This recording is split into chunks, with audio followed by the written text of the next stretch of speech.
Ohio Senate hopeful J.D. Vance says it's time for strong leaders in Washington, and he believes if elected, that's what he'll be. And I just feel like people don't actually have anybody that stands up and fights for them, that's willing to speak loudly and powerfully on the issues that they care about. His key issues: securing the southern border, bringing jobs back to the U.S., election security, and breaking up big tech. I think people are really worried about censorship. They're really worried about whether at their workplaces or on social media, can they actually speak their mind? Can they speak their conservative Christian values without being shut down? J.D. Vance joins us. While Vance has never held public office, he is a longtime GOP commentator and author of the best-selling book, Hillbilly Elegy. I think very open about my views on a whole range of issues for a long time now. At one point, Vance was a media darling for his criticism of Donald Trump in 2016.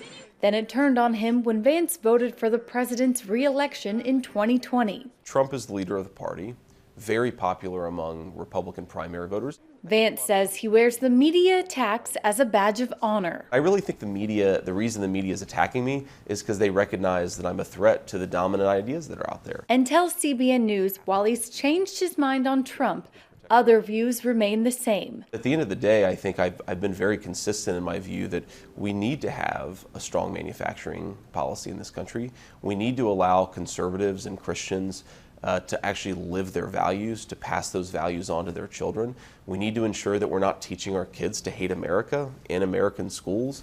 We need to ensure that our southern border is controlled. Current Senator Rob Portman, known as a bipartisan dealmaker in Washington, has played a key role in the recent passage of the Senate's infrastructure bill. That's a legacy Vance says he wouldn't necessarily continue. I think the mistake that Republicans have recently made on bipartisanship is that we gave Democrats a huge win on this infrastructure bill, and this infrastructure bill has some really crazy stuff in it.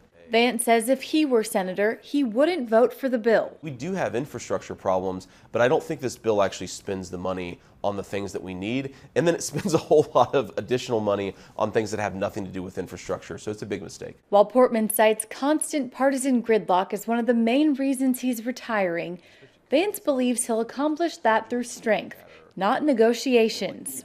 You know, you don't need 50 good senators in the Republican Party, but if you get 10 really good senators in the Republican Party, we can break through that gridlock, we can break up the big tech companies, we can actually bring some sanity to our southern border, and we can ensure that unborn lives are protected. Like, all of these things can happen with a smarter, better Republican Party, and I think we're moving in that direction. Moving away from bipartisanship could be a winning strategy. I don't think there is an appetite or a desire among Republican primary voters for moderation or working across the aisle. They want someone who is a conservative, or more specifically, someone who is going to support and back former President Trump's agenda. Nathan Gonzalez from Inside Elections tells CBN News no matter who wins the GOP primary, they have an advantage. You just have to look at how well Republicans have been doing statewide, how well President Trump has done in Ohio in the last 2 years, and I don't think you can call Ohio a swing state anymore. Recent polls have Vance polling number 2 in his Ohio primary